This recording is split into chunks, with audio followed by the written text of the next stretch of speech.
Hello everyone, welcome back to another video.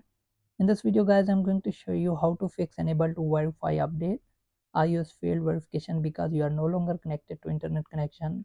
Even you are connected to the internet connection and you are getting this error. Then I'm going to show you how you can fix this problem. So let's get start the video. Before we start the video, hit the like button and subscribe to the channel for more upcoming videos. So first of all guys, open your iPhone settings, then click on general, click on date and time, turn on the set automatically. So once you've done this, then click on screen time and turn it off. So if you have turned on the screen time, make sure that you turn it off.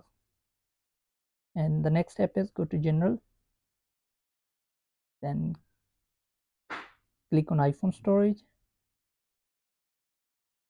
and scroll down, and you will see this update that you are trying to download. Then simply click on delete update.